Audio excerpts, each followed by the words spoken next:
नमस्कार बंधुरा आबारो एकटा बृष्टि भेजा सकालेर शुभेच्छा जानिए आमी टुशी चले एसेछि तोमादेर जोन्नो आरो एकटा ब्लग निये शेयर करते। आशा करछि देश ओ देशेर बाहिरे काछे दूरे जे जेखान थेके बसे एई मुहूर्ते आमार भिडियोटा देखछो तोमरा सबाई भालो आछो आर तोमादेर भालोबासाय आमिओ भालो आछि। 2 दिन धरे गुमोट गरम थाकार परे अवशेषे अझोरधाराय बृष्टि नेमेছে।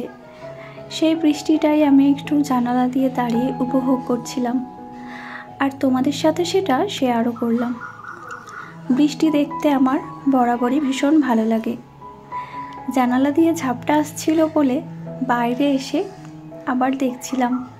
সকাল থেকেই বৃষ্টি হচ্ছে, তাই আজকে ইলিশ মাছ আনতে বলেছিলাম। আজকে বানাবো ইলিশ মাছের ভাপা। এবছরে ইলিশ মাছের ভাপা এই প্রথম আমি বানালাম, এর আগে একদিনও বানাইনি। যেহেতু আমি ডেইলি ব্লগ করি তাই রোজকার আমার কাজকর্ম আর রান্নাবান্না এইগুলোই তোমাদের সাথে শেয়ার করি। এছাড়া আর কী বা আছে শেয়ার করার মতন। তো রান্নাটাও তোমাদের সাথে তাই শেয়ার করছি। মাছগুলোকে আমি ধুয়ে একটু ভালো করে নুন হলুদ মাখিয়ে নিলাম। এরপরে এর মধ্যে আস্তে আস্তে সমস্ত কিছু মশলাগুলো দেব।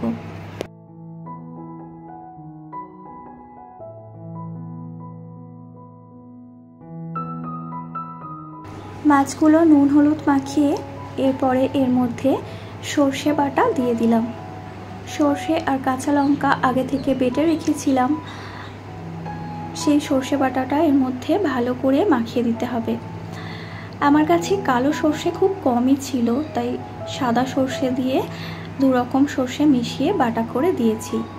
তবে তোমরা চেষ্টা করবে কালো সর্ষে বাটাটা ভাপাইতে দিতে, এতে মাছের স্বাদটা অনেক বেশি হয়। সর্ষে বাটা মাখানোর পরে এর মধ্যে বেশ খানিকটা পরিমাণে সর্ষের তেল দিয়ে দিতে হবে। তেলটা একটু বেশি পরিমাণেই দিতে হবে, যেহেতু ভাপা তেলটা কম দিলে কিন্তু ভালো লাগবে না। তো দেখো সর্ষের তেলও এর মধ্যে দিয়ে দিয়েছি, ব্যাস আর কিছু যাবে না এর মধ্যে।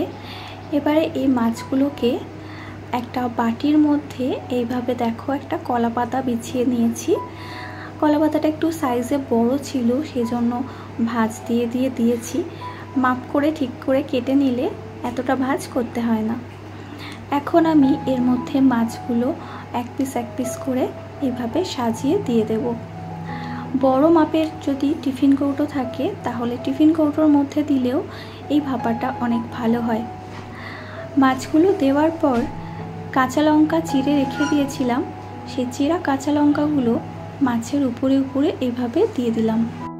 সর্ষে বাটার সময় কাঁচা লঙ্কা দিয়েই বাটা হয়েছিল, আর এই চেরা কাঁচা লঙ্কাগুলো দিলাম একটা সুন্দর ফ্লেভারের জন্য। তো মাছগুলো সব দিয়ে দিয়েছি। এখন উপর থেকে আরও একটা কলা পাতা দিয়ে এইভাবে ভালো করে ঢেকে দেব। দিয়ে এটাকে একটা কড়াইয়ের মধ্যে দেখো আগে থেকে খানিকটা জল আমি গরম করতে দিয়েছিলাম, এর মধ্যে একটা স্ট্যান্ড বসিয়ে স্ট্যান্ডের মধ্যে এখন আমি এই বাটিটা বসিয়ে ভালো করে ঢেকে দেব। এটা প্রায় মিনিট 15 থেকে 20 মতো রাখতে হবে ভাপেতে। একদম সিম করে রাখতে হবে, একদম ধিমে আছে, এটা আস্তে আস্তে হতে থাকবে।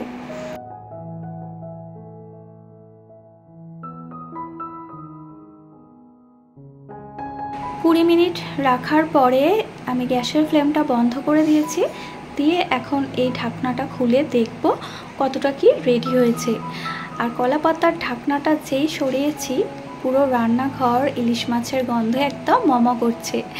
তো তোমরাও এইভাবে ট্রাই করে দেখো, যারা ইলিশ মাছের ভাপা খেতে ভালোবাসো তারা এইভাবে কলা পাতায় মুড়িয়ে একবার ইলিশ মাছ ভাপা করে দেখো।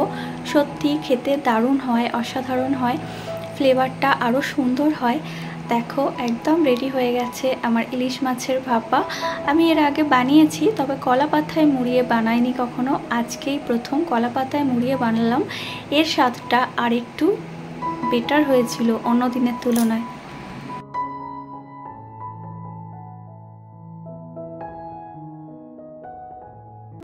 এখন সন্ধ্যা লেগে গেছে আর আমি এসেছি আমার গপু সোনাকে সেবা দেওয়ার জন্য। তো গপুকে সেবা দেওয়ার সময় আমি যেটা করি, আমার সোনার সমস্ত সাজ খুলে ওর জামাটা চেঞ্জ করিয়ে দিই, দিয়ে আবার একটা পরিষ্কার কাঁচা জামা পরিয়ে তারপরে ওকে খাবার দিই। তো সেইটাই এখন করছি। আর এই কাজটা তো আমার করতে বেশ ভালোই লাগে, বলতে পারো আমি খুব ভালোবেসে এই কাজটা করি। গোপাল সোনার সেবা দেওয়া, গোপাল সোনাকে সাজানো, এই কাজগুলো করলে না মনের মধ্যে একটা আলাদা শান্তি আসে। বলতে গেলে আমি আমার গপু সোনার কাছে যতটুকু সময় বসে থাকি সেইটুকু সময় আমার খুব ভালো যায়। মনে হয় সংসারের সমস্ত দুঃখ, সমস্ত অশান্তি থেকে আমি অনেক দূরে আছি। আলাদা একটা শান্তির ভাব আসে মনের মধ্যে।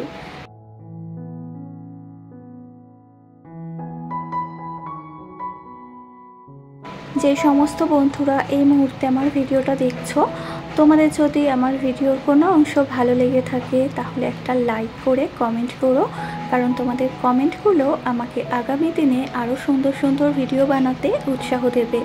আর যদি কোনো নতুন বন্ধু আজকে আমার ভিডিও দেখে থাকো, তোমাদের যদি আমার ভিডিও কোনো অংশ ভালো লেগে থাকে তাহলে অবশ্যই আমার চ্যানেলটা সাব করে বেল নোটিফিকেশানটা অন করে রেখো, তাহলে আমার পরবর্তী ভিডিও আপলোড হলে তোমাদের কাছে সবথেকে প্রথমে নোটিফিকেশান যাবে। ফেসবুক পেজ থেকে যে সমস্ত বন্ধুরা আমার ভিডিওটা দেখছো, তোমরা প্লিজ আমার পেজটাকে ফলো করে দিও। আর অবশ্যই একটা করে কমেন্ট করে রেখো। আবারও বলছি, তোমাদের কমেন্টগুলো কিন্তু আমাকে মোটিভেট করে পরবর্তী আরও একটা নতুন ব্লগ আপলোড করতে।